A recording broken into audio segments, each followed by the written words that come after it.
Okey, saya perkenalkan diri saya sepintas lalu. Saya Jamaluddin Harun, boleh panggil saya Jamal, dari Sekolah Pendidikan Fakulti Sains Sosial dan Kemanusiaan UTM. Pagi ini saya difahamkan kita ada program berkaitan dengan pelancaran sistem berkaitan dengan online learning, dan saya diminta memulakan program dengan memberi sedikit ceramah dalam 30 minit berkaitan dengan pengenalan kepada pembelajaran dalam talian dan pembelajaran teradun. Okey, kepada semua, kepada pengarah Jabatan Agama Islam Dato', kepada semua staf-staf Jabatan Agama Islam Negeri Johor, kepada semua rakan-rakan penyelidik dari UTM, kepada semua staf dan pegawai dari IDAS, dan yang kita raikan, semua rakan-rakan kita, guru-guru agama di bawah seliaan Jabatan Agama Islam Negeri Johor, yang saya lihat dalam Webex sistem kita ada lebih kurang 65 orang. Di YouTube, sebab kita ada live di YouTube, sekarang ni sudah ada 164 orang. Jadi kita ada lebih kurang 200 lebih, dan semuanya saya andaikan berada di rumah masing-masing, dan sebahagiannya mungkin di pejabat. Jadi saya akan sharekan skrin saya. Pagi ini kita akan santai-santai sembang-sembang, berkongsi pandangan tentang apa yang dimaksudkan dengan online learning dan blended learning. Okay. Sebentar, saya sharekan skrin saya.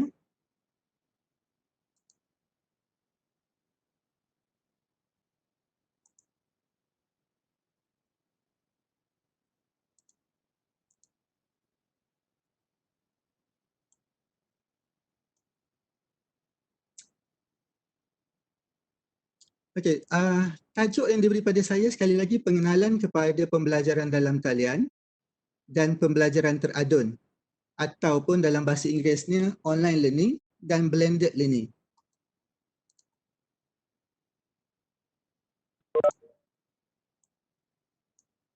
Kepada semua rakan-rakan guru, kalau ada apa yang nak bertanya, boleh type nanti di bahagian chat room. Dari masa ke semasa saya akan cuba tengok, dan mana yang saya boleh jawab, saya akan cuba jawab. Okey, sekarang kalau kita perhatikan online learning, blended learning, e-learning dah lama dah kita dengar kan? Dan kebanyakan dari kita dah tahu dah apa dia. Tetapi mungkin kita kurang ambil tahu kerana ada sebahagiannya kita rasa tidak ada kaitan sangat dengan kita.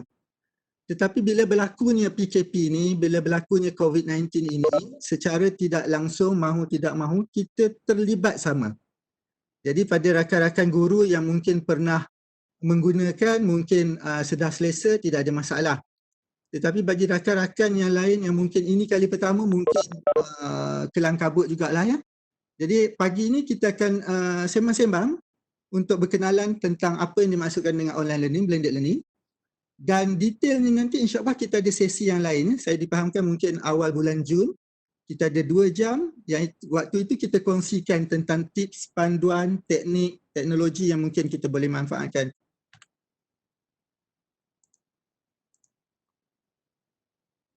Okey, sebelum kita mulalah. Sekiralah ditakdirkan, ada orang bertanya atau orang kata apa pandangan ataupun apa perasaan cikgu-cikgu apabila diminta memikirkan tentang online learning atau e-learning ini dalam satu perkataan.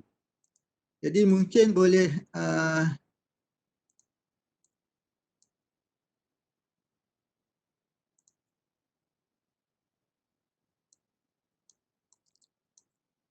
mungkin boleh ke www.menti.com, sama ada menggunakan handphone ataupun menggunakan komputer.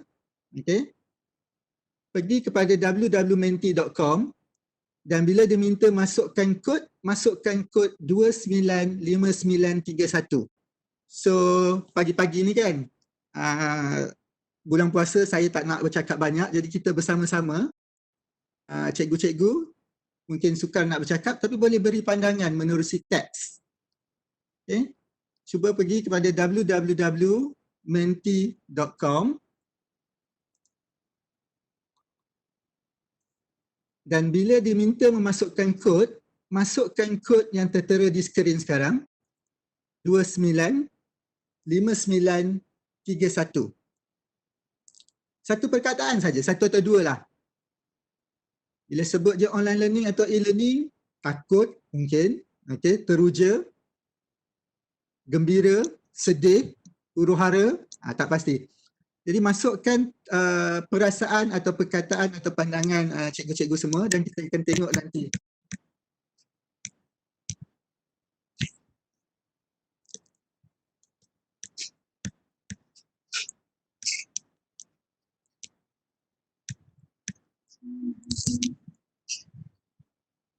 Okay, kita dah ada seorang yang menjawab, seronok katanya. Okay. Kita ada lebih kurang 200 orang, mungkin kita tunggu seberapa banyak yang boleh, kemudian kita akan sambung. Sebab kita nak tahu perasaan dulu. Sekali lagi, www.menti.com, masukkan kod 295931.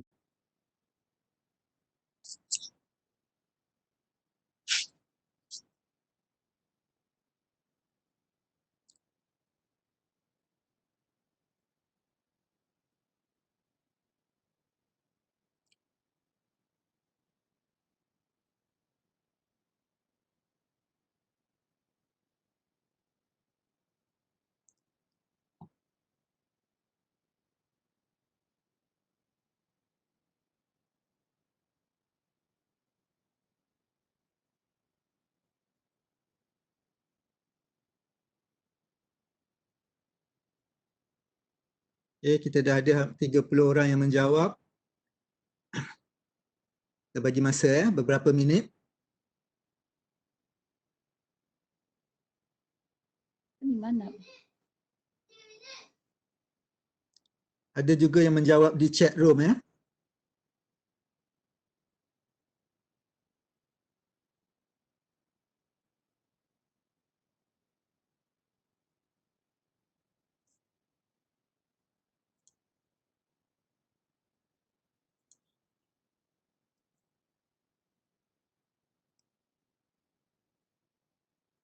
Okey, apa yang rakan-rakan guru, cikgu semua tengok di skrin sekarang yang berubah-ubah ni, ada perkataan yang besar, ada perkataan yang kecil kan?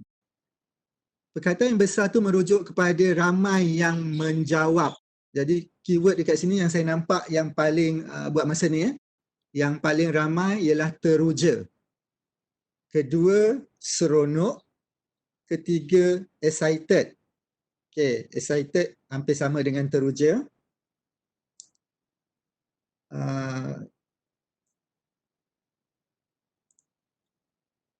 Ada yang takut, ada yang lapar. Awal sungguh, awal pagi dah lapar ni. Okay.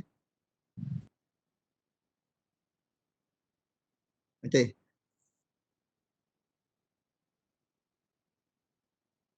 So daripada lebih kurang 70 orang, kita tak boleh tunggu sampai habis nanti masa kita habis di sini saja.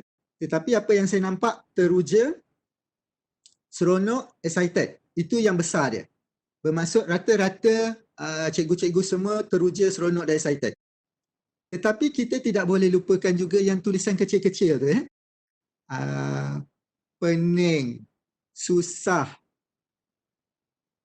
tak faham, apa tu, leceh, luhur, hebat, semangat. So ada yang negatif, ada yang positif. Itu biasa.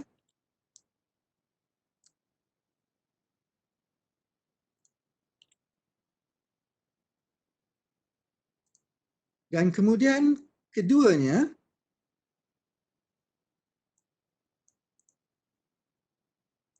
cuba tengok soalan di skrin.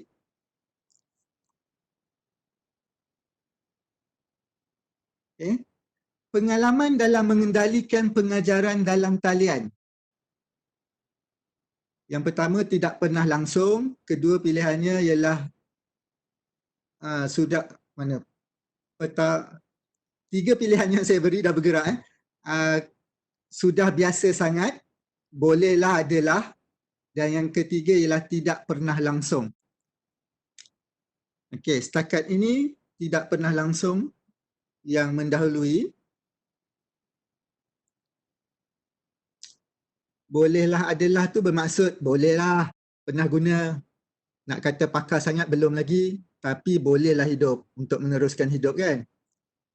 Dan yang tu sudah biasa sangat ialah yang dah biasalah. Okey, kita tunggu rakan-rakan kita menjawab.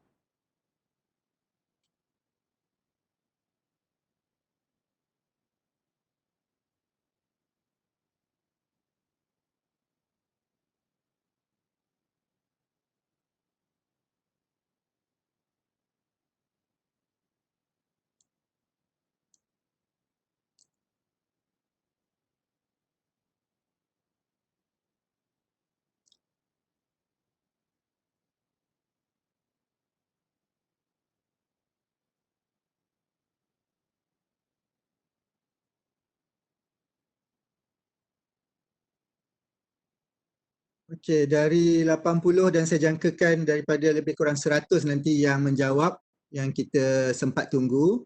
Rata-rata yang warna merah sekarang ni tidak pernah langsung.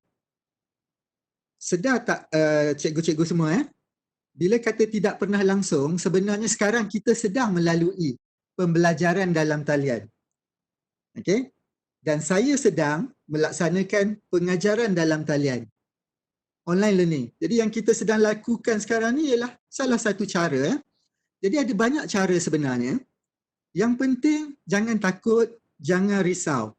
InsyaAllah doa berkat ustaz-ustaz, ustazah semua kan, doa lebih, InsyaAllah semuanya akan dipermudahkan. Dan saya nyatakan sekali lagi, ianya tidaklah sesukar yang dijangka. Kita takut sebab kita tak biasa. Bila dah biasa nanti, saya bagi keadaanlah di UTM sendiri. Saya stopkan ini sebab rata-rata kita nampak dah memang pilihan pertama tidak pernah langsung. Kedua bolehlah adalah, dan yang sudah biasa sangat ada sebahagiannya.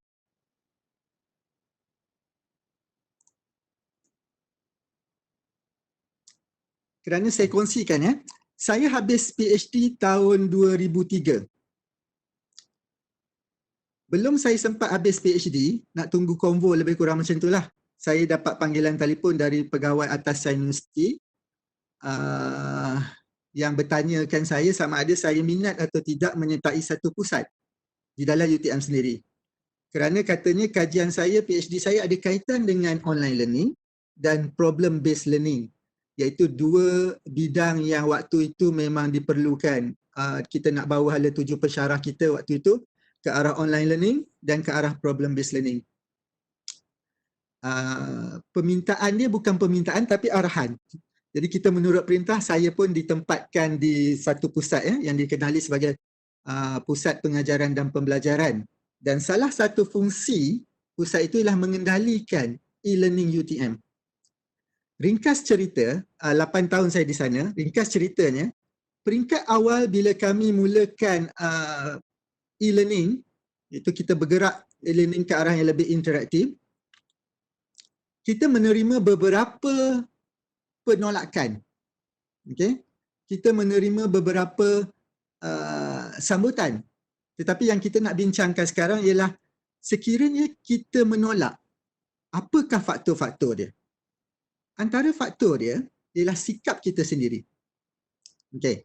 Sebab selepas ini, Dr. Adibah dan juga rakan-rakan lain akan menerangkan tentang penggunaan sistem yang dibangunkan untuk tuan-tuan, cikgu-cikgu semua. Tetapi kita perlu lakukan, kita perlu gunakan sistem tersebut bukan kerana paksaan, bukan kerana terpaksa, tetapi kita harus menggunakan dengan cara yang positif. Jadi sikap, saya cerita sikap ni sikit. Ada yang kata tidak minat. Okey, sekarang mungkin ada yang tidak minat. Tetapi dalam keadaan sekarang, COVID-19, PKP dan sebagainya, minat atau tidak minat, kita boleh kata terpaksa jugalah. Minat itu akan datang kemudian. Ada juga rakan-rakan pensyarah waktu itu, peringkat 2 tahun yang pertama, memang tak mahu guna. Okay? Sebab apa? Sebab katanya, dah jadi profesor lama sejak muda lagi, dah mengajar berapa ratus orang pelajar, tak ada guna e-learning, boleh je pelajar-pelajar semua sampai jadi engineer, jadi macam-macam kerja. Tak perlu pun e-learning. Jadi maksudnya memang tidak mahu. Tidak bersedia. Tidak bersedia ada banyak sebab. Tak bersedia sebab mungkin tidak yakin, mungkin tidak merasakan ada keperluan, mungkin rasa tidak sesuai. Tidak sesuai ni antara yang paling banyak. Contohnya syarat engineering katakan. Dia kata subjek so banyak perbincangan, bolehlah gunakan e-learning. Tapi engineering, matematik tak sesuai. Termasuklah mungkin dalam kalangan cikgu-cikgu mengajar agama nak guna online learning. Sesuai ke tidak? Okay? Nak mengajar agama biasanya kita nak face to face, berdepan dengan pelajar. Contohnya seorang pelajar PhD saya, salah seorang, kajiannya dia nak membuat satu sistem belajar makraj. Okay? Belajar makraj secara online learning. Saya kata biar betul Ustaz. Boleh ke nak belajar mengaji? Setahu saya daripada kecil saya belajar memang kena berdepan dengan guru. Kan? Belajar tak ada guru ni orang kata belajar dengan apa nanti kan? Tetapi berdasarkan perbincangan ada strategi-strategi yang boleh digunakan. Okay? Yang menyokong. Kehadiran guru, kehadiran ustaz tetap ada, tetapi penggunaan online learning sebagai sokongan. Kita tak tinggalkan terus konsep berguru tu ya. Faktor kedua penolakan mungkin disebabkan teknologi dan perkakasan perisian itu sendiri. Ini saya rasa ramai. Okay, ramai daripada kita yang merasakan alamak nak kena belajar sistem, nak belajar Microsoft PowerPoint pun rasa pening kepala dah. Ini nak gunakan macam-macam sistem. Okay. Rasa sistem itu sukar, mengelirukan, perlu kemahiran IT yang tinggi, masalah dengan line internet yang slow, perisian, literasi IT rendah dan sebagainya. Dan sekali lagi saya pertekankan, online learning tidak sesukar mana. Okay. Contohnya macam tuan-tuan, cikgu-cikgu pakai Webex pagi ni, pergi ke YouTube Live pagi ni. Itu merupakan antara teknologi yang memang boleh digunakan untuk online learning dan kita telah pun melaluinya. InsyaAllah pada pertemuan kita berikutnya 2 jam nanti saya akan perkenalkan teknologi-teknologi yang mudah yang tak perlu pening kepala boleh kita manfaatkan terus. Yang ketiganya masalah pedagogi dan strategi. Ramai orang beranggapan pakai je e-learning ni, letak je bahan, tahu je teknologi, settle. Tapi kita perlu faham bahawa teknologi dengan sendirinya tidak mungkin atau sukar untuk menghasilkan satu pembelajaran yang berkesan. Masih perlukan pedagogi, masih perlukan strategi. Dan strategi dan pedagogi inilah yang ramai lupakan. Kita akan tengok nanti salah konsep tentang e-learning. Sebab ramai yang beranggapan e-learning ni, letak je nota, pelajar download, selesai. Itu bukan e-learning. Itu store namanya. Okay? Kita storekan learning materials kita. Dan itulah masalah awal waktu kami laksanakan e-learning di UTM awal-awal dulu, di mana pensyarah menjadikan tempat meletak bahan. Letak, download. Okay? Itu merupakan strategi awal dahulu. Sekarang semuanya dah insaf dan dah bertaubat nasuha, tahu bahawa benda itu salah. Kita lebih kepada strategi. Active learning, problem-based learning, project-based learning yang kita gunakan bersama teknologi. Ya? Okey, itu sepintas lalu. Dan mengapa kita perlu? Mungkin ada yang tertanya, kenapa nak guna e-learning? Saya dah lama mengajar cara biasa, okey je kan? Jadi sepintas lalu kita tengoklah. Kita tanya diri kita, ke mana pelajar kita menghilang? Menghilang di sini bermaksud bukan hilang dari pandangan mata. Pelajar tu elok je ada dalam kelas begini. Okay? Tetapi fikiran dia hilang entah ke mana kita tak tahu. Sebenarnya kelas kita kosong begini. Hanya beberapa orang saja yang mungkin beri tumpuan. Tanya diri kita juga, selama mana pelajar masih bertahan bersama kita di dalam kelas? Ya? Mungkin ada yang mengelamun, mungkin ada yang tidur, mungkin ada yang bermain dengan handphone. Kalau di peringkat universiti lah, di sekolah saya tak pasti sekarang dibenarkan bawa handphone ke tidak, tablet, tapi pastinya ada yang berjaya juga menyeludup misalnya. Contohnya begini, cikgu tengah mengajar, pelajar main handphone. Kan? Ini bersembang dan sebagainya. Dan ini semua mungkin berlaku disebabkan generation gap. Perbezaan generasi. Ya? Kita tahu pelajar kita memang biasanya lebih muda dari kita. Okay? Dan kita ada banyak generasi. Saya rasa cikgu pun dah sedia maklum, kita ada generasi X, generasi Z, generasi Alpha, generasi Baby Boomers, macam-macam. Tetapi yang sedang aktif sekarang ni, generasi X, Y, Z. Okay? Masing-masing tahu ke sekarang generasi apa kita ni? Saya tahu saya generasi apa, generasi yang dah tua ya, generasi X. Okey, siapa yang tak tahu dia generasi apa? Cuba tengok dekat sini, sepintas lalu ya. Generasi X lahir tahun 65 hingga 80. Saya tak ambil generasi terdahulu ya, baby boomers tu. Mungkin ada sebahagian kita tapi tak ramai. Generasi Y, sebahagian daripada cikgu-cikgu saya rasa kemungkinan besar di sini ya. Generasi Z sekarang ni ialah kebanyakannya berada di universiti. Okay. Dan kalau perhatikan perbezaan dia, dan kita ada satu lagi generasi sekarang yang akan masuk ke sekolah ataupun dah masuk sekolah, okay? Generation Alpha. Jadi katakanlah cikgu berada di generation Y sekarang, mengajar generasi Alpha, berlakunya generation gap, okay? Ataupun mengajar generation Z ni.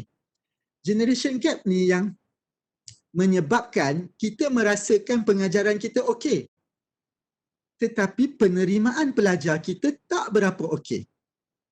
Kita mengajar menggunakan contohnya papan putih, papan kapur. Kita menggunakan skrin PowerPoint macam sekarang ni, kita rasa dah okey lah, cukup canggih dah. Pelajar kita, generasi Alpha, generasi Z ni kalau kita perhatikan, adalah generasi yang berbeza dengan kita. Generasi yang lahir-lahir, mak dia dah bagi tablet. Okay, kalau kita perhatikan, nanti kita tengok. Dan setiap ciri-ciri pelajar ini mempunyai ciri yang berbeza. Salah konsep dari segi pengajaran yang selalu saya sendiri lupakan ialah kita menganggap semua pelajar kita sama. Okay. Ini yang saya maksudkan, ini generasi Alpha sekarang ni. Bagaimana mereka dibesarkan. Lahir-lahir dah biasa dah main tablet. Tak pandai membaca, sudah boleh search Upin Ipin di YouTube. Okay.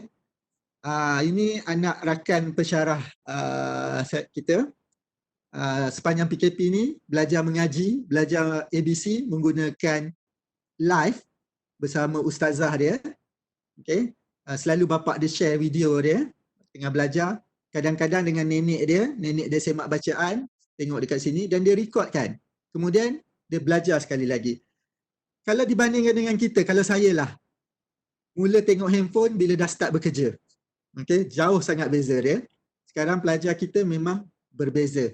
So pelajar yang begini nanti akan masuk ke sekolah, yang kita akan belajar ajar, dan sekiranya kita tidak mengajar dengan cara yang mereka telah biasa, itulah berlakunya ketidakseimbangan ataupun kesukaran dalam menerima pembelajaran kerana cara berbeza. Okay. Sebab semua itu akan mempengaruhi kaedah mereka belajar. Dan sekiranya kita tidak berubah cara kita mengajar, maka berlakulah generation gap. Kita tengok pula cara mereka berkomunikasi, berhubung. Mungkin berbeza sedikit dengan kita. Sedar atau tidak, generasi Alpha, generasi Z sekarang beranggapan email adalah ketinggalan zaman. Siapa yang masih guna email, pada mereka ketinggalan zaman. Sebab apa? Sebab mereka kalau nak kongsi dokumen, terus je dekat WhatsApp, dekat Telegram, dekat Messenger. Okay, saya selalu dengan pelajar saya bermasalah. Bila saya kata, okay, email kan, mereka WhatsApp. Okay? Saya yang forwardkan kepada email saya. Sebab generasi kita, bukan generasi kita lah, saya lebih tua. Generasi X, saya generasi X. Selesa dengan email sebab sistematik. Kita boleh susun. WhatsApp, huru-hara. Kan? Dia hilang, kita tak tahu ke mana tiba-tiba. Berbeza dengan generasi Z ni, mereka interconnect. Maksudnya connected. Network mereka kuat. Okay? Jadi mereka lebih suka multitasking yang begitu. Mencari dokumen dan sebagainya. Okay? Cara mereka belajar berbeza dan kita tanya diri kita. Okay, ini yang saya kata bahkan berbeza sedikit ya. Kalau perhatikan generasi Z, lahir saja memang dah hidup dengan teknologi. Mereka tak pernah tengok dunia tanpa teknologi. Okay? Dan kalau kita perhatikan ini kajian di US walaupun di negara lain tetapi hampir sama juga dengan kita nanti. 60% generasi Z merasakan mereka selesa bekerja, berkolaborasi, berkongsi secara online. 93% tidak menghadapi masalah, rasa confident menggunakan teknologi. 50% generasi Z kata tak boleh hidup tanpa YouTube. Bayangkan tak boleh hidup dengan YouTube. Dan sekarang ni macam-macam lagi. Kita dengar TikTok lah, macam-macam. Teknologi ada kebaikan, ada keburukan. Jadi kita yang kena pantau yang mana keburukan kita halang pelajar kita, yang mana kebaikan kita manfaatkan. Dan kita tanya bagaimana kita mengajar. Generasi X, generasi Y ni, cara kalau saya lah katakan generasi X, saya selesa dulu mengajar menggunakan pendekatan saya, adakah cara itu sesuai dengan generasi yang sekarang? Jadi kita kena lihat. Kerana ini ciri-ciri generasi Z dan generasi Alpha. Mereka sukakan visual, mereka sukakan connected, connect dengan internet. Mereka suka teknologi. Mereka suka sosial. Sosial ni maksudnya bukanlah bersosial. Sosial bermaksud sesuatu pembelajaran banyak argument, banyak discussion, banyak kolaborasi. Bukan sekadar menerima semata-mata. 2+2 4 cukup. Mereka suka, kalau 3+1 4 juga cikgu. Kalau 5+1 4 juga cikgu. Mereka suka begitu. Dan mereka juga suka satu yang realistik, praktikal. Kalau kita mengajar, mereka terus nak tengok bagaimana boleh dimanfaatkan. Dan itu gap yang kita perlu tangani. Dan kita tanya diri kita, apakah alatan dan bahan bantu mengajar yang kita gunakan? Ini gambar waktu saya pergi observe latihan mengajar di salah sebuah sekolah agama. Latihan mengajar di UTM, kalau guru agama ataupun guru apa saja, dia letak dua. Seorang pensyarah atau penyelia konten, ustaz, seorang pensyarah pendidikan. Jadi saya datang mewakili pensyarah pendidikan. Dan saya dah lama tak pergi waktu tu. Tengok-tengok dia punya buku persediaan mengajar semua Jawi. Merangkak juga lah membaca. Dia punya tu. Dan ada juga ustazah yang kita tengok sini menggunakan LCD projector. Jadi kita kena tengok apa alat bantu mengajar yang boleh kita gunakan. Adakah kita menggalakkan mereka mencipta dan membina pengetahuan sendiri, bukan sekadar menerima semata-mata. Dan kita kena sedar, kita sedia maklum bahawa internet mampu membantu kita menjadi seorang guru yang lebih kreatif, inovatif dalam teaching and learning. Dan sebaiknya, sepatutnya kita bimbing mereka untuk cari maklumat, bukan beri maklumat semata-mata. Contohnya waktu saya observe latihan mengajar tempoh hari, tajuknya menarik waktu tu, macam kembali belajar waktu zaman muda, rukun nikah salah satu tajuk dia. Jadi instead of terus memberi apakah dia rukun nikah, cikgu boleh tunjukkan video.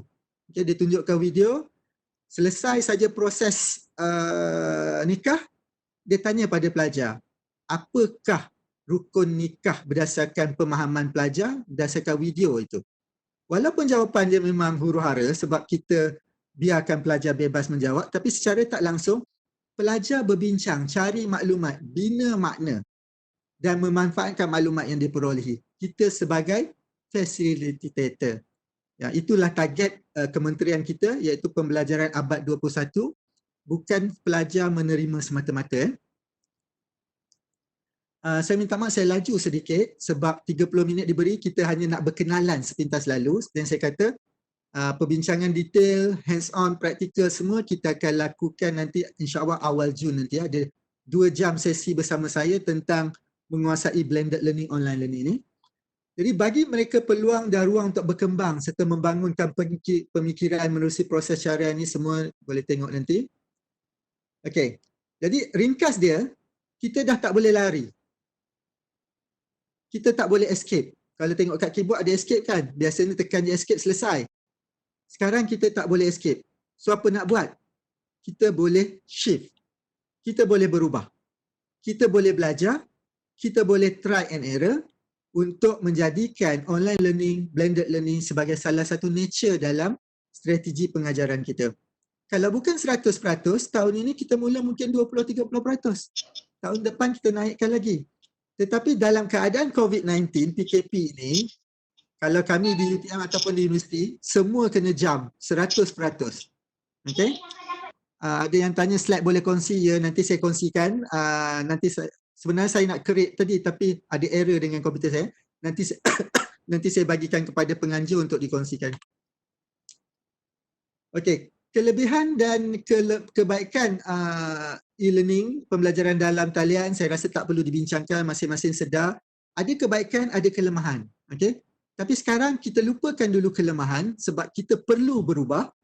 Kalau kita mencari kelemahan keburukan, kita tak berubah. Okey. Jadi kita perlu berubah, kita tengok kelebihan dahulu. Yang mana keburukan kita tangani secara berhemah. Jadi kalau kita tengok memenuhi keperluan kepelbagaian pelajar. Ada pelajar yang suka membaca, ada pelajar yang suka tengok video, ada pelajar yang suka berdiskusi, ada pelajar yang suka macam-macam. Kita ada 7 multiple intelligent pelajar ni, pelbagai learning style. Kalau kita mengajar dalam kelas, kita mengajar dengan cara kita. Pelajar menerima seadanya. Dengan online learning, blended learning, kita boleh memperbagaikan. Kita letak konten material kita dalam e-learning, pelajar download, kemudian kita minta mereka bincang, mereka buat reflection, mereka argue, macam-macam yang dia boleh buat yang mungkin tidak boleh dilaksanakan dalam kelas biasa disebabkan mungkin tak cukup sumber, mungkin tak cukup masa. Jadi e-learning, online learning mampu membantu. Jadi kita tengok menawarkan capaian, pelajar berpeluang belajar menerusi pelbagai sumber dan sebagainya. Dan ini yang saya nak bincangkan, salah konsep. Sebab tuan-tuan akan mula menggunakan sistem yang dibangunkan, yang disediakan bersama dengan penyelidik UTM, IDAS dan juga Jabatan Agama Islam Negeri Johor. Beruntung dah disediakan sistem. Bila dah buat sistem, kita perlu tahu macam mana nak memanfaatkan nanti. Sebab kalau sistem dibangunkan secantik mana pun, secanggih mana pun, tetapi kalau kita mempunyai salah konsep tentang online learning, sistem itu akan kekal menjadi sistem. Dia tidak akan berubah menjadi pembelajaran untuk pelajar kita. Dia hanya akan menjadi store. Okay? Yang mana kita masukkan nota. Kemudian kita pun keluar. Tunggu pelajar download. Itu bukan e-learning. Kerana ada salah konsep mengatakan walaupun e-learning mudah, online learning mudah, tetapi ia perlu diuruskan dengan berhemah. Contoh dia yang saya kata tadi. Kalau kita masuk online learning kita punya sistem, kita ada 10 nota kuliah. Kita uploadkan semua 10 nota kuliah kita. Apa yang berlaku pada pelajar, dia masuk, dia pun download 10 nota kuliah kita, PowerPoint ke, PDF ke. So yang berlaku hanyalah sekali masuk, kita masuk, pelajar pun sekali masuk, terus keluar. Tak jumpa, tak perlu masuk dah sampailah habis sesi persekolahan. Itu sebab salah pengurusan. Jadi nanti kita akan bincangkan pelbagai teknik. Antara dia ialah jangan masukkan nota sekaligus. Masukkan nota satu persatu. Habis tajuk, baru kita keluarkan tajuk yang baru. Teknik kedua, kita punya nota yang kita masukkan tak sama dengan nota pengajaran kita. Sebagai contoh, okay? Contoh tu kita pergi kemudian lah. Sebab itu detail dia nanti kita akan bincangkan pada sesi 2 jam. Banyak tips dan teknik yang kita boleh kongsikan bersama nanti. Tapi ringkas dia, pembelajaran dalam talian mudah tetapi nak menguruskannya perlu bijaksana. Okay? Ini yang saya kata tadi. Secanggih mana pun, sekompleks mana pun, sebaik mana pun sistem yang disediakan oleh pihak kerajaan, pihak jabatan untuk kegunaan kita, kalau kita tak manfaatkan dengan betul, ia hanya menjadi tempat untuk berkongsi bahan semata-mata. Okay? Jadi store, itu salah konsep. Dan ada juga beranggapan tiada interaksi berkesan antara guru dan pelajar maupun antara pelajar dengan pelajar dalam online learning. Ini lagi satu salah. Online learning lah tempat kita boleh membuka ruang pada pelajar kita untuk bercakap, untuk berbicara. Bila dalam kelas, tak semua berpeluang bercakap. Ada yang malu, ada yang tak cukup masa. ada yang takut diketawakan kalau salah. Tapi dalam online learning kita buka ruang pada semua. Kalau mereka takut salah, mereka boleh Google dulu bahan. Mereka baca, kemudian baru mereka tulis pandangan mereka. Jadi secara tak langsung menjadikan mereka lebih bertanggungjawab pada pembelajaran mereka sendiri. Okay? Dan kita juga boleh beri peluang kepada ramai facilitator. Contohnya antara tips online learning, nak pastikan pelajar kita aktif, setiap tajuk kita lantik seorang moderator dalam kalangan pelajar kita sendiri. Dan kita kata, pastikannya tajuk ni aktif bincang. Cikgu nak tengok nanti. Jadi secara tak langsung, kita menyerahkan berkongsi peranan facilitator dengan pelajar kita untuk mengajar mereka lebih bertanggungjawab. Ini nanti yang kita akan bincang lebih detail waktu sesi yang seterusnya, iaitu e-learning sepatutnya ada 3 jenis interaksi. Pelajar-pelajar, pelajar isi kandungan, pelajar guru. Okay? Kalau salah satu ini tidak ada, sistem e-learning kita tidak dimanfaatkan sepenuhnya untuk menghasilkan satu pembelajaran yang deep and meaningful. Pembelajaran yang mendalam, bukan surface learning, bukan semata sekadar membaca, menghafal. Satu pembelajaran bermakna, perlu ada 3 jenis interaksi ini. So ini akan kita bincangkan nanti lebih lanjut pada sesi yang seterusnya. Salah konsep seterusnya.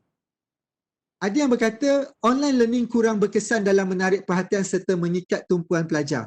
Okey. Betul. Gagal menarik perhatian serta mengikat tumpuan pelajar. Tetapi bukan sebab pelajar tu tak minat. Sebab kita gagal menyediakan satu keadaan, satu persekitaran pembelajaran online learning yang mampu menarik perhatian pelajar. Okay, kena ingat online learning system yang tuan-tuan akan diperkenalkan sebentar lagi hanyalah alat. Yang menjadikan alat itu sempurna, alat itu baik, alat itu berkesan adalah kita. Macam baby lah, macam bayi baru lahir. Dia umpama apa orang kata, selimut putih orang meninggal kan. Kain yang putih. Okay? Kita yang mencorakkannya. Kita yang menentukan, okey, pelajar bukan masuk semata-mata download nota. Pelajar perlu buat apa? Kita yang rancang. Jadi bila kita rancang dengan betul, insya-Allah online learning akan mampu menarik perhatian serta mengikat tumpuan pelajar. Pelajar tidak berminat, sama dengan tadi. Pelajar tak berminat bukan sebab mereka tak minat. Mereka memang minat kebanyakannya pada online learning. Yang menentukan minat tak minat tu kita. Bagaimana kita susun. Pengalaman pembelajaran secara dalam tiaran kurang bermakna berbanding pembelajaran secara bersemuka. Ini pun salah konsep yang seterusnya. Yang semuanya berkaitan dengan kita. Jadi ringkas dia, online learning akan berjaya kalau cikgu menjayakannya. Bukan sebab sistem. Okay? Bukan sebab sistem tu bagus, dia berjaya. Sistem hanya alat. Kita yang kena belajar bagaimana nak gunakan pedagogi yang sesuai. Okay? Semua pedagogi itu kita akan bincangkan lebih lanjut nanti pada pertemuan kita yang seterusnya insya-Allah awal Jun nanti. Salah konsep seterusnya, seseorang itu perlu mempunyai kemahiran IT yang tinggi. Yang ini yang saya katakan tadi. Dulu, ya. Waktu saya mula-mula dulu mengendalikan latihan e-learning di UTM. Tahun 2003, 2004, 2005. Memang payah. Sebab semua kena belajar sendiri. Sekarang terlalu banyak teknologi yang mudah. Yang percuma. Okay? Dan kalau kita tengok cikgu-cikgu pun saya rasa sedia maklum banyak teknologi itu. Sebab semester yang baru lalu ni saya mengajar 29 orang pelajar diploma pendidikan Islam. Okay. Jauh berbeza dengan pelajar diploma pendidikan Islam awal-awal dulu. Waktu dulu awal-awal ustazah saya ingat lagi mengajar basic IT memang kelam kabut. Okay. Tetapi sekarang saya ajar sedikit, mereka yang tahu lebih banyak. Sebab mereka adalah generasi yang mungkin generasi Z sekarang ini. Okay. Jadi kita tengok Jadi terlalu banyak teknologi yang mudah. InsyaAllah saya akan kongsikan beberapa antaranya. Sebagai contoh saya tunjuk satu lah mungkin.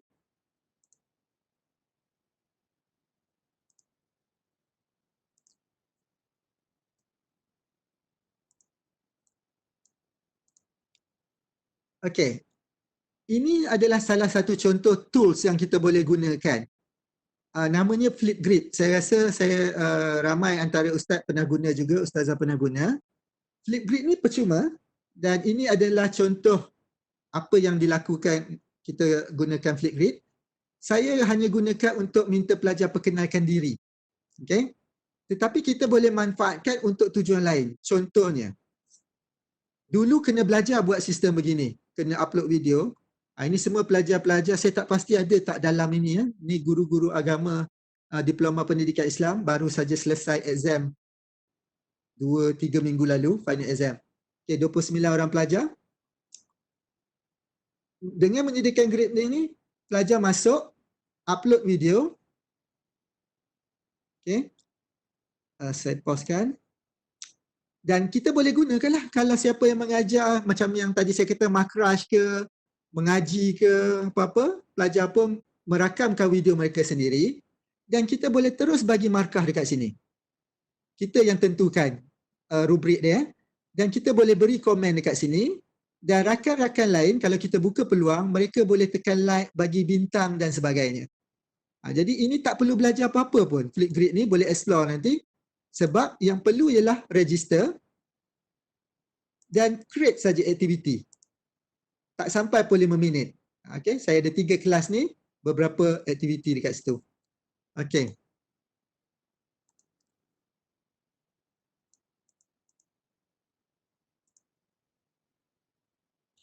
Yang mana, bila kita ada sistem online learning, aktiviti yang macam dari Flipgrid yang percuma itu, kita akan letakkan link dia dalam sistem online learning kita. Jadi bila pelajar masuk, kita tulis, okey, untuk aktiviti minggu depan, sebelum kita belajar tentang adab-adab musafir, contoh dia, cari maklumat dan bagi penerangan pada rakan-rakan 3 minit. Apakah adab-adab bermusafir? Kita minta pelajar cari, buat video, contoh dia. Dan waktu dalam kelas, kalau kita ada boleh bertemu dalam kelas, kita pilihlah beberapa video untuk tunjukkan dan jadikan perbincangan. Kalau dalam keadaan sekarang kita tak boleh bertemu, kita jumpa secara online dan kita tayangkan video itu untuk dikongsi bersama. Tak tayang pun tak apa sebab pelajar dah memang boleh tengok. Kita cuma select untuk dibincangkan secara lanjut. Okey, itu online learning sepintas lalu. Dan online learning, kita ada beberapa jenis online learning yang kita akan tengok lebih detail kemudian. Ada yang dikenali sebagai asynchronous learning, pembelajaran segerak. Segerak maksudnya macam sekarang. Saya bercakap, cikgu-cikgu dengar, cikgu-cikgu boleh bagi feedback. Kita ada juga asynchronous learning, pembelajaran tidak segerak. Contohnya sistem online learning yang cikgu akan gunakan nanti. Cikgu upload bahan, pelajar tak ada waktu itu. Tetapi kita letak forum dekat situ. Okey, selepas download, bincangkan, apa-apalah. Itu tidak segerak, tidak berada dalam satu masa yang sama. Okey. Dan satu lagi teknik dalam online learning ataupun e-learning ialah blended learning. Ini adalah fokus kita kemudian ya. Nanti kita tengok lebih detail tetapi hari ini kita nak tengok sepintas lalu. Saya dah makan masa banyak ni. Minta maaf, saya cuma fokuskan sedikit lagi.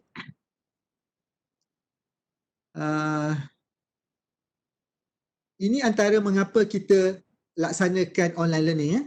Kerana pembelajaran konvensional ada isu, ada masalah, biasanya berpusatkan guru dan sebagainya. Ini masalah jadi cikgu kan. Bagi masa pun tak habis. Sentiasa merasakan tak cukup semuanya. Jadi minta maaf, nota ni saya akan bagi, saya tak nak ambil masa rakan-rakan yang lain nanti. Saya sepatutnya setengah jam kan. Sekarang dah ambil masa berapa ni. Saya ambil masa 3-4 minit lagi untuk selesaikan ni. Okay, ini antara masalah dengan pembelajaran konvensional. Dan blended learning apa maksudnya, nanti kita tengok detail. Tapi bila sebut saja blended, okay, so kita tahu blended learning, blended tu kat rumah semua ada kan, blender. Apa fungsi blender? Masukkan semua, campurkan semua, terus kita blend. Jadi blended learning lebih kurang sama ya, maksudnya begitu. Okay. Dan kalau kita perhatikan maksud blended learning, ini dia. Dia adalah apa kita namakan ni? Kalau ikut gambar Rajah Wen ni, pertindihan antara face-to-face learning dengan online learning. Bermaksud, kita ada pertemuan bersemuka dengan pelajar dalam kelas ke dekat mana, dan kita ada juga online learning. Kerana kita tahu face-to-face learning ada kelemahan, ada kebaikan. Online learning ada kelemahan, ada kebaikan. Kita campurkan keduanya, kita blend, dapatlah air batu campur kat sini yang rasa lebih sedap berbanding minum air jagung biasa kan. Jadi blended learning ialah kita ambil apa kelebihan face-to-face learning, bawa masuk. Apa kelebihan online learning, kita bawa masuk, kita gunakan bersama. Itu maksud blended learning. Dan inilah ialah antara teknik yang paling popular buat masa ini. Sebab online learning kita mungkin suka nak laksanakan sepenuhnya sebelum ini. Tetapi sekarang ini, sekiranya ditakdirkan PKP, kita tak boleh buat kelas sampai hujung tahun. Kalau di UTM kami dapat maklumat sampai bulan 12 tak boleh ada pertemuan bersemuka, maka kita terpaksa jump ke full online learning. Okay? Jadi kita akan tengok nanti ketiga-tiga ni, kedua ni, face-to-face learning kita tak tengok sebab semua dah sedia maklum. Apa yang dirojakkan dalam blended learning? Ni yang saya katakan tadi. Kita ada connected learning, kita ada online learning, kita ada global connection dengan luar, kita ada project based learning, face to face, kita ada YouTube, kita ada mobile. Semua kita rojakkan dan menghasilkan blended learning. Dan kita boleh buat online learning, small group discussion, collaborative, individual. Dan semua ini dengan sokongan teknologi. Dan saya kata tadi, jangan risau nak buat collaborative learning. Ada forum, ada tools, ada alat-alat yang mudah. Percuma. Yang ini saya akan kongsikan pada pertemuan kita berikut ini nanti. Okey.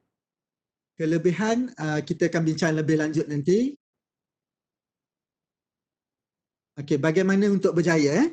Bagaimana untuk bermula dan bagaimana untuk pastikan kita berjaya? Ada 6 step. Yang tuan-tuan bila balik nanti, cikgu-cikgu bila balik nanti, bila selesai, langkah pertama kena tanya diri, refleksi diri. Macam mengapa kita nak gunakan online learning ni? Okay? Kita kena fahamkan apa kita punya matlamat. Sebab kalau kita tanya diri kita, kita pun kata malaslah, terpaksalah, bukannya baguslah. Memanglah kita tak boleh manfaatkan teknologi itu dengan berkesan. Kan? Kita pun dah belajar segalanya bermula dengan niat. Kalau niat kita bagus, niat kita baik, kita gunakan untuk apa? InsyaAllah kita dapat laluan ya. Kemudian kita kena sesuaikan diri. Contohnya macam sekarang lah. Sebelum ni sepanjang hidup tak pernah pun buat online begini. Lepas ni dah boleh. Kalau PKP ada anak, ada adik, ada abang di kampung dan ada talian internet, selain daripada kita ber-WhatsApp, kita boleh ber-Webex pula. Lebih boleh share file, hari ni masak apa, boleh share menu, video dan sebagainya. Dan semuanya percuma. Sebenarnya berbayarlah talian data kita kan. Tetapi tak perlu bayar dari segi perisian ya. Kebanyakannya percuma. Dan kemudian kita ada perancangan. Perancangan ini bukan dari segi teknologi semata tetapi strategi. Strategi ni yang kita akan bincang lebih lanjut pada pertemuan berikutnya. Macam mana nak pastikan online learning kita, blended learning kita aktif, interaktif dan berjaya. Dan selidik. Jangan bila dengar je kawan, kau tak pakai ke benda ni? Kita pun teruslah install, kita pun terus cuba tanpa kita selidik. Rupa-rupanya tak sesuai dengan subjek kita contoh. Ataupun tak sesuai dengan keperluan kita. Dah penat kita belajar. Jadi kena kaji, tengok YouTube video, tengok sesuai ke tidak, baru kita guna. Implementasi berkesan dengan sokongan pedagogi. Ini tak perlu saya ulang. Banyak kali saya ulang. Jangan risaukan teknologi. Risaukan pedagogi. Teknologi dah hanya perlu masa tengok sikit, explore, tak banyak masa diperlukan. Tetapi pedagogi itu yang lebih penting. Apa pendekatan yang nak digunakan. Dan sentiasa ikut perkembangan semasa. Bukan sebab kita nak sentiasa berubah, nak kejar teknologi. Tetapi bila kita tengah belajar, kita guna, tiba-tiba keluar teknologi baru yang kita perhati, alamak, jauh lebih mudah. Jadi kita pun explore. Contohnya rakaman skrin kan. Kita guna macam ni, mengajar ni kita rakamkan, ada banyak teknik. Kalau siapa yang guna Webex ni, kalau kita nampak, lihat di atas skrin ni, dia ada tulis kat mana tadi saya nampak, recording in session. Bermaksud kita boleh record kan. Dan selepas record, kita boleh upload ke dalam sistem e-learning yang kita akan tengok selepas ini. Jadi kita boleh bercakap seorang-seorang di bilik di rumah kemudian upload. Pun sama ni membantu. Okey, akhirnya ringkas dia, kalau kita tak cuba, kita tak tahu dia berjaya atau tidak. Kita risau je berjaya ke tidak, boleh ke tidak. Tetapi confirm kalau kita tak cuba, memang sahih kita tak ada peluang nak berjaya. Jadi tanyalah diri kita, nak cuba ke tidak. Okey? Jadi sekarang inilah peluang terbaik sebab kita bekerja dari rumah. Jadi inilah masanya kita nak explore online learning sepenuhnya, dan selepas itu kita boleh gunakan pula blended learning dengan cara yang berkesan. Okey, itu saja. Minta maaf sepintas lalu saya ambil masa rakan-rakan lain terlajak perahu ni, terlajak kata. Dan kalau ada soalan saya rasa boleh, saya tak pasti kita tak ada masa rasanya. Email saya ada di sini, p-jamal@utm.my. Nota ini saya akan bagi kepada penganjur akan sharekan nanti. Mungkin saya ambil 1-2 soalan daripada, kalau chat room ada tak?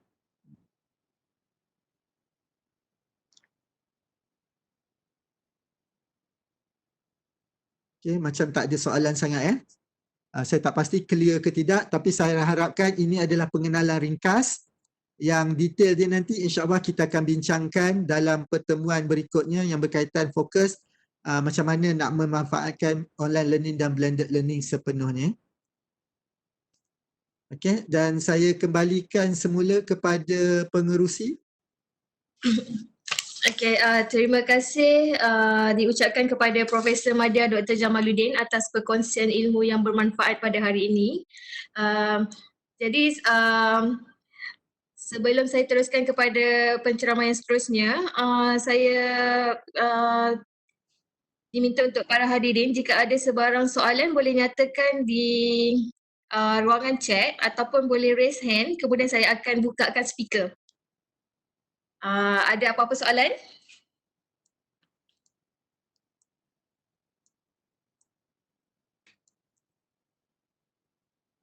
Saya nampak ada satu soalan untuk kanak-kanak 5 dan 6 tahun bagaimana? Macam mana tu? Cuba tengok adik-adik anak-anak kita dekat rumah 5-6 tahun. Dah biasa tak mereka pegang tablet? Kan, berebut dengan bapa ataupun mak bapak bagi tablet supaya anak diam. Jadi maksudnya kalau nak dimanfaatkan online learning boleh, tetapi dengan bimbingan ibu bapa.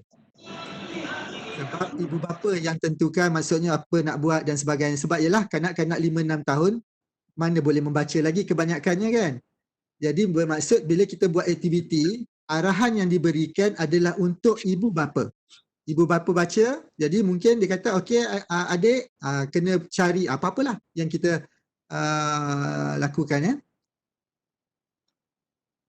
Dan untuk kanak-kanak juga kalau kita perhatikan banyak perisian untuk kanak-kanak, pelajar kanak-kanak ni tak boleh membaca kalau kita perhatikan. Cubalah tengok mereka pergi YouTube tu, mereka tak boleh baca tapi mereka tahu apa nak buat. Mereka explore, mereka klik, mereka itu yang saya kata teroka, bila dia dapat satu butang tu dia klik dan dia tengok oh, bila klik butang ni keluar open ipin. Dia akan menjadi satu proses berterusan. Dia akan buat begitu. Okay. Ringkasnya untuk kanak-kanak tak boleh banyak teks. Tapi boleh banyak gambar. Dan kalau kita tengok PowerPoint, tak perlu belajar software yang pelik-pelik. PowerPoint dah cukup. Sebab PowerPoint kita boleh jadikan interaktif. Kita letak gambar katak, kita aktifkan katak tersebut. Kalau klik katak, keluar apa yang kita nak. Jadi kita letakkan arahan kepada ibu bapa, minta pelajar explore dengan cara klik. Jadi bila klik katak, tak sesuai contoh saya, itu untuk sains. Untuk agama, kenalah pilih yang sesuai. Untuk sains, tekan katak, bunyi katak ataupun keluar huruf K katakan untuk belajar membaca dan sebagainya. Okey. Ada apa-apa soalan lagi kalau ada? Ada satu soalan, perisian ini bagaimana nak bersemuka menggunakan suara secara berdepan? Ada soalan tapi saya tak berapa faham soalannya. Perisian ini tu bermaksud perisian apa Perisian yang kita gunakan sekarang ni ke? Webex kan? Kalau Webex memang kita tengah berdepan sekarang ni lah. Okay, kita cakap, rakan-rakan kita dekat rumah mendengar, Cuma bagi cikgu-cikgu kena faham, bila berdepan begini suara, setiap bunyi yang kecil akan menjadi besar di dalam skrin. Contohnya kita bunyi handphone kita mesej masuk, semua kalau 200 akan dengar. Jangan jadi macam rakan pensyarah saya ya, beberapa bulan, 2 bulan yang lalu lah. Bila pertama kali menggunakan sistem begini, bila bermesyuarat, pengerusi kata komputer siapa yang bising tu? Bunyi kipas. Boleh tutup tak? Bunyi kipas juga mengganggu. So rakan ini, lepas habis dia bincang, tak guna, dia kata pengerusi ni panas aku katanya. Dia suruh tutup kipas. Okay? Bukan tutup kipas, kipas biarkan on. Tutup mikrofon dalam sistem online itu. Jadi kita kena belajar memanfaatkan. Jadi kalau nak suara clear, bolehlah laburkan duit sikit beli mikrofon. Okay, ada mikrofon yang murah yang tu.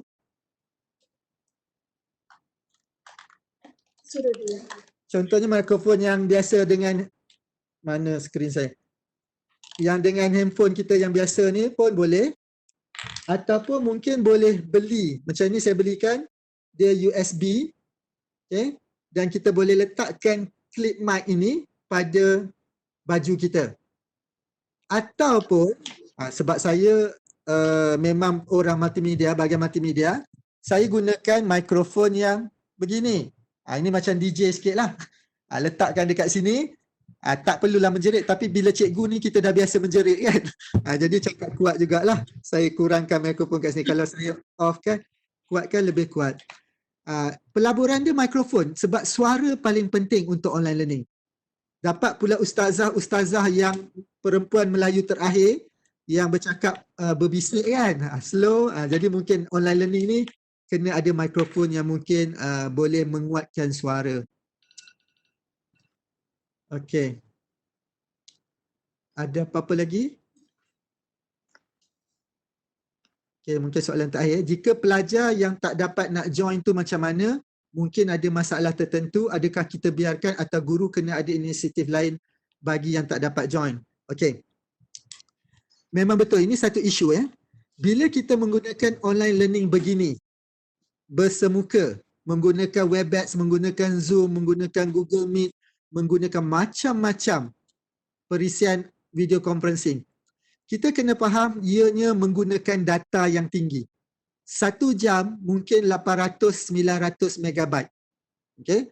Jadi kalau pelajar kita menggunakan data yang limited, bukan unlimited. Bayangkan seminggu ada 5 kelas. Kalau 5 kelas, sudah 5 gigabyte. Jadi kita tak perlu menggunakan online learning secara bersemuka sini sepenuhnya. Itu antara teknik yang kita akan bincang nanti ya, pada pertemuan berikutnya.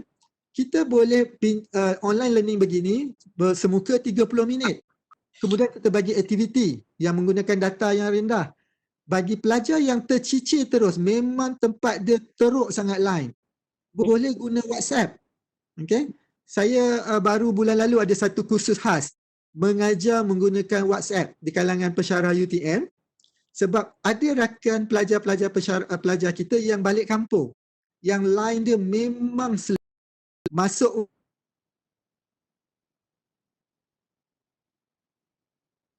Webex tak nampak apa.